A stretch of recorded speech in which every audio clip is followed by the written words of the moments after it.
قرآن مجید کی 2 آیات کے بارے میں یہ روایت موجود ہے صحیح مسلم میں حضرت عبداللہ ابن مسعود رضی اللہ تعالی عنہ سے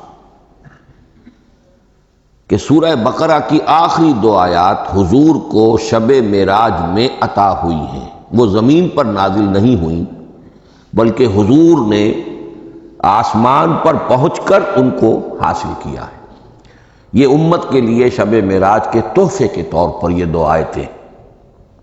آمن الرسول بما انزل الیہ من ربہ والمؤمنون کل آمن باللہ وملائکتہ وکتبہ ورسلہ لا نفرق بین احد من رسلہ وقالوا سمعنا واطعنا غفرانک ربنا والیک المصیر. پھر آخری آیت جس میں طویل ترین دعا ہے. یہ 2 آیات جو ہیں مستثنیٰ کر لیجئے تو باقی جو ہے قرآن مجید وہ پھر پورا حجاز میں زمین پر نازل ہوا ہے محمد رسول اللہ صلی اللہ علیہ وسلم کے قلب مبارک پر.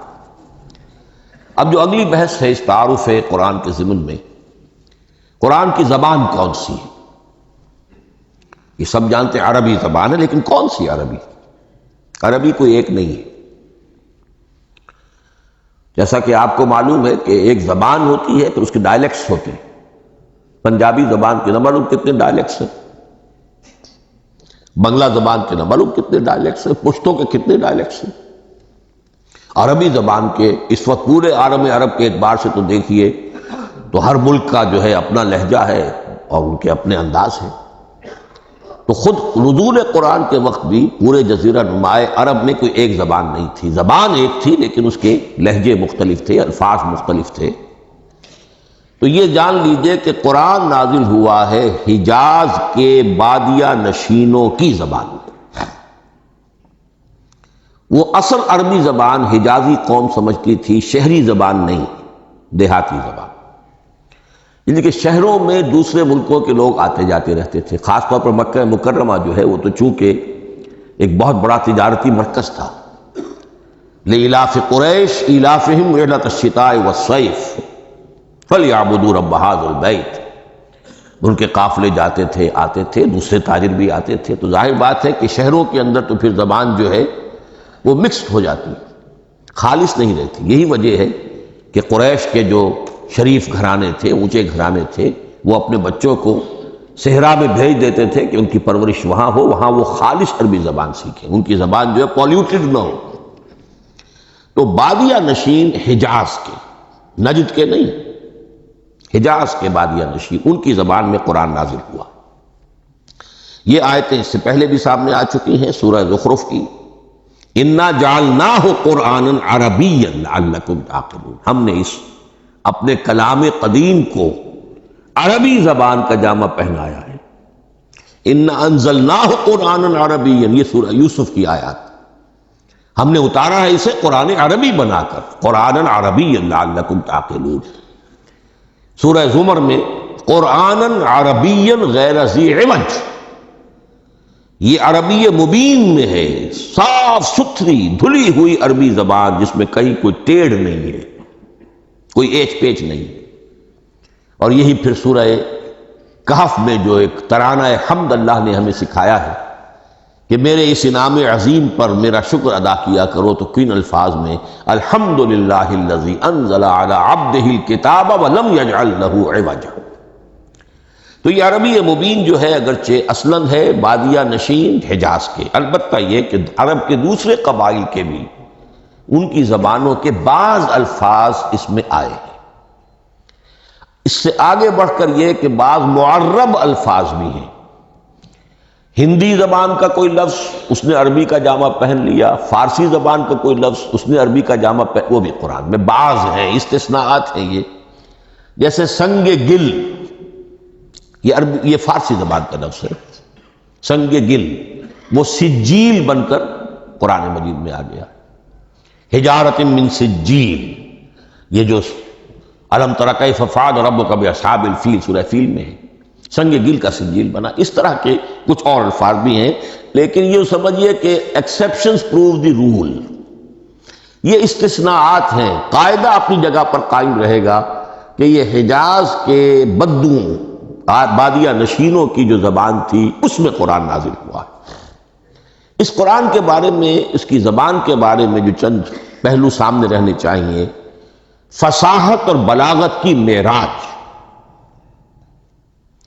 یہ میں بعد میں قرآن کے وجوہ اعجاز پر جب بحث کروں گا کہ یہ کس کس اعتبار سے معجزہ ہے، تو وہاں زیادہ تفصیل سے یہ بات آئے گی کہ عربی زبان کی فصاحت اور بلاغت کی معراج ہے۔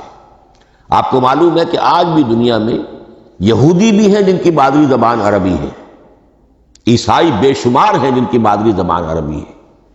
ان کے ہاں بھی عربی ادب کی چوٹی کی کتاب جو پڑھائی جاتی ہے وہ قرآن ہے۔ یہ انہیں ماننا پڑتا ہے کہ عربی ادب کی جو آخری کتاب ہے، چوٹی کی کتاب ہے، وہ یہی ہے۔ یہودی بھی پڑھائیں گے، جیسے آپ انگریزی زبان پڑھنی ہے، سمجھنی ہے، تو شیکسپیئر کے بغیر آپ کیسے سمجھیں گے؟ اب وہ تو ایک سٹینڈرڈ ہے۔ اسی طریقے سے یوں سمجھیے کہ عربی زبان عربی ہونے کے اعتبار سے کلام اللہ ہونا، اس پر ان کا ایمان نہیں ہے، لیکن یہ کہ عربی زبان کے اعتبار سے اس کی فصاحت اور بلاغت کا لوہا وہ مانتے ہیں۔ پھر اس میں ایک خاص ملکوتی غنا ہے، ڈیوائن میوزک، صوتی آہنگ ہے، عذوبت ہے، مٹھاس ہے۔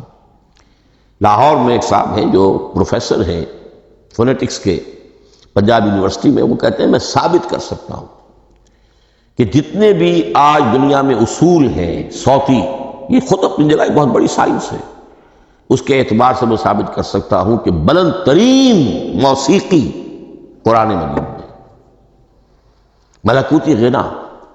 اسی لیے قرآن مجید کو اچھی سے اچھی آواز میں پڑھنے کی تاکید آئی ہے۔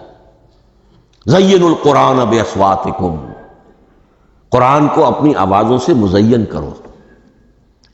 اسی طریقے سے من لم یتغن بالقرآن فلیس منا، جو قرآن مجید کو اچھی سے اچھے طریقے پر پڑھنے کی کوشش نہیں کرتا وہ ہم میں سے نہیں ہے۔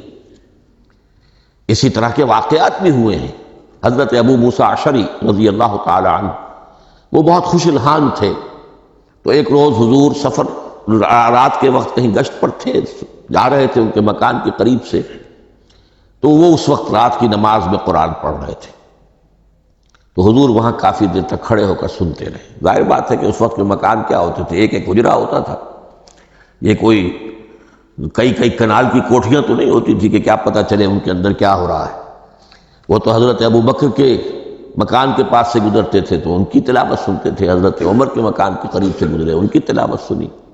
حضرت عمر بلند آواز میں پڑھتے تھے، حضرت ابو بکر بڑی پست آواز میں پڑھتے تھے۔ حضور نے پوچھا کہ تم ایسا کیوں کرتے ہو؟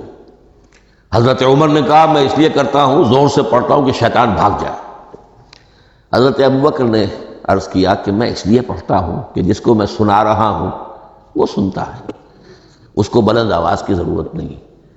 حضور نے کہا کہ ابو بکر تم ذرا اونچی کر لو آواز، اور عمر تم ذرا پست کر لو، ایوریج میں لے آؤ۔ تو بہرحال یہ معاملہ حضور کا صحابہ کے ساتھ ہوتا تھا۔ تو ابو موسیٰ اشعری رضی اللہ تعالی عنہ کی جب قرات آپ نے سنی، تو اگلے روز جب ملاقات ہوئی فجر میں، تو آپ نے تحسین فرمائی ان الفاظ میں، یا ابا موسیٰ انک قد اوتیت مزمارا من مزامیر آل داود، اے ابو موسیٰ تمہیں تو اللہ نے آل داود کے سازوں میں سے ایک ساز عطا کیا ہے، یعنی حضرت داود کے گلے میں جو ساز تھا، خوش الحانی تھی، ان کی آواز نہایت خوبصورت تھی۔ تو اسی طریقے سے اب وہاں کوئی مزمار سے مراد وہ نہیں ہے آلات موسیقی نہیں، گلے میں جو اللہ تعالیٰ نے رکھا ہے۔ تو انک قد اوتیت مزمارا من مزامیر آل داود۔ ایک آخری بات یہ نوٹ کیجئے کہ قرآن مجید کا عظیم ترین احسان ہے عربی زبان پر۔ یہ یوں سمجھیے کہ ایک ستون کی طرح اس زبان کو ٹھہرا دیا ہے، اس کو سٹیبل کیا ہے قرآن مجید۔ آج بھی پوری دنیا میں جسے عرب کہتے ہیں فصیح زبان، لغہ فصحی، وہ ایک ہے، وہ قرآن کی ہے۔ زبانیں بدلتی رہتی ہیں۔ اردو 300 سال پہلے کی دکن میں جب شروع ہوئی، وہ آج آپ پڑھ بھی نہیں سکیں گے وہ کیا اردو تھی ولی دکنی کی۔ پھر وہ کیا اس نے روپ بدلے ہیں، اب وہ اردو کس شکل میں ہے، فارسی کن کن شکلوں میں رہی ہے، مختلف انگریزی کتنی شکلیں بدل گئی ہیں، لیکن عربی قائم ہے۔ اس کے لیے جیسے کہ قرآن مجید میں آتا ہے کہ ہم نے پہاڑ زمین میں گاڑ دیے اس کو سٹیبلائز کرنے کے لیے، ان تمید بکم، تمہیں لے کر زمین ایک طرف کو جھک نہ جائے۔ تو جس طرح یہ پہاڑ جو ہیں سٹیبلائزنگ ایفیکٹ رکھتے ہیں اس زمین کے لیے، اسی طریقے سے قرآن سٹیبلائزر ہے عربی زبان کا۔ اس کے اندر جو ایک ٹھہراؤ اور جماؤ پیدا کیا ہے، یہ قرآن مجید کا احسان عظیم ہے۔ تعارف قرآن کے ضمن میں اگلی گفتگو، قرآن کے اسماء و صفات۔ عربوں کا ایک خاص ذوق تھا، ظاہر بات ہے کہ اللہ تعالیٰ نے جب قرآن نازل کیا ہے تو عربوں کے ذوق کو بھی مد نظر رکھا ہے۔ ان کا ذوق کیا تھا؟ جس چیز سے انہیں محبت ہوتی تھی اس کے وہ بہت سے نام رکھتے تھے۔ گھوڑے کے لیے ہزاروں لفظ مل جائیں گے آپ، شیر کے لیے 5000 الفاظ مل جائیں، تلوار کے لیے 5000 الفاظ مل جائیں، یعنی اس شے کی جو بھی صفت ہے اس صفت کے اعتبار سے ایک نام، کوئی اور صفت ہے اس صفت کو ایک اور نام، تو وہ صفاتی نام۔ اب جیسا کہ آپ کو معلوم ہے اللہ کے 99 نام صفاتی تو ہے نا، اللہ کی ایک صفت دوسری صفت اسی کے اعتبار سے اس کے نام ہیں۔ قرآن مجید کے اسماء علامہ جلال الدین سیوطی رحمۃ اللہ علیہ نے 55 شمار کیے، لیکن وہ بھی مکمل نہیں ہے لسٹ، اس لیے کہ اس میں ایک اہم نام برہان یہ شامل نہیں ہے۔ ان میں سے جو اہم اسماء ہیں میں آپ کو سنا دیتا۔ القرآن، جس پر گفتگو بعد میں ہوگی، اس لیے کہ سب سے زیادہ ایک رائے یہ ہے کہ یہ تو اس میں جامد ہے، اس میں علم ہے قرآن کے لیے، پراپر ناؤن ہے۔ الکتاب، الذکر، الہدا، النور، الفرقان، کلام اللہ، الوحی، روحا من امرنا۔ پھر اس کی صفات کے اعتبار سے الکریم، الحکیم، العظیم، المجید، المبین، رحمہ، العلی، بصائر، بشرا، بشیر، نذیر، عزیز، قرآن العزیز، بلاغ، بیان، احسن القصص، احسن الحدیث، موعظہ، شفاء، مبارک، مہیمن، قیم، مثانیہ، متشابہ۔ یہ میں نے آپ کو 23 نام بتائے ہیں، لیکن یہ کہ علامہ جلال الدین سیوطی نے 55 گنوائے۔ لیکن جو بحث دلچسپ ہے وہ یہ ہے کہ جو اس کے لیے لفظ القرآن ہے، اس کے معنی کیا ہے اور یہ کس مصدر سے، کس مادے سے یہ لفظ بنا ہے۔ ایک رائے تو یہ ہے کہ یہ اس میں جامد ہے، یہ مشتق نہیں ہے، کسی مادے سے نکلا ہوا نہیں ہے۔ اور یہ بھی آپ نوٹ کر لیجئے، اللہ کے اسماء میں سے بھی ایک نام کو سمجھا جاتا ہے وہ مشتق نہیں ہے، اس میں جامد ہے، اس میں علم ہے، اور وہ ہے اللہ۔ باقی سارے نام صفاتی ہیں، ایک نام، اس لیے اس میں ذات کہتے ہیں اس کو، اس میں ذات۔ لیکن یہ رائے متفق علیہ نہیں ہے، یہ کچھ لوگوں کی رائے ہے۔ ایک رائے یہ بھی ہے کہ یہ بھی اس میں علم نہیں ہے، یہ بھی مشتق ہے الہ سے۔ جیسے حکیم، یہ صفت ہے، الحکیم یہ اللہ کا نام ہو گیا۔ الہ، ایک معبود، الالہ معبود برحق، الالہ وہ اللہ بن گیا، ایک رائے یہ۔ لیکن یہی اسی طریقے سے نوٹ کیجئے کہ قرآن مجید کے بارے میں بھی ایک رائے یہ ہے کہ القرآن اس میں علم ہے، پراپر ناؤن ہے، یہ جامد ہے، یہ مشتق نہیں ہے، کسی اور مادے سے نکلا نہیں۔ لیکن جو اکثریت کی رائے ہے، جس پر تقریباً اجماع ہے، وہ یہ ہے کہ نہیں، یہ اس میں جامد نہیں، اس میں مشتق ہے۔ لیکن پھر دو رائے ہیں کہ مادہ کیا ہے۔ ایک قرن، قاف را نون، اور ایک قرا، قاف را حمزہ، یہ دو مختلف مادوں کے بارے میں رائے ہے کہ قرآن ان سے نکلا ہے۔ قرن کہتے ہیں کسی چیز کا قریب ہو جانا، جڑ جانا، مل جانا۔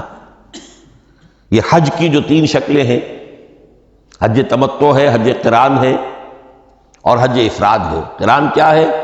ایک ہی احرام میں عمرہ بھی اور حج بھی دونوں کو جمع کر لیا جائے تو یہ حج قران ہے۔ اسی سے قران الصعدین کا لفظ استعمال ہوتا ہے۔ قرینہ اور قرائن جو ہے اسی سے الفاظ. امام فرا کی رائے یہ ہے کہ قرن سے یہ قرآن بنا ہے، اس لیے کہ اس میں بھی اللہ تعالیٰ کی آیات جمع ہو گئی. اسی طرح قرأ، قاف را اور حمزہ، اس قرات کا مصدر بھی بن جاتا ہے، جیسے رجحان، را جیم ہے، رجح سے رجحان. غفران، غفرانک ربنا، پروردگار ہم تیری مغفرت کے خواستگار ہیں. اسی طرح قرآن قرأ سے بنا ہے. مفعول جو ہے وہ مصدر کے معنی میں آ جاتا ہے، یعنی پڑھی جانے والی شے. اور ایک قرأ آتا ہے عربی زبان میں، قرأت الماء فی الحوض، میں نے پانی جمع کر لیا حوض کے اندر. بارش ہوئی، میں نے کچھ پانی حوض میں جمع کر لیا. قرأت الماء فی الحوض، اسی سے قریہ کا لفظ بنا. قریہ بستی کو کہتے ہیں جہاں لوگ جمع ہو کر رہتے ہیں، قریہ. تو اس معنی میں یہ قرآن جو ہے یہ جمع ہے اللہ تعالیٰ کی اسماء صفات اور اللہ کی ذات جو ہے اور اس کی آیات کا جامع. یہ ہے لفظ قرآن کی بحث.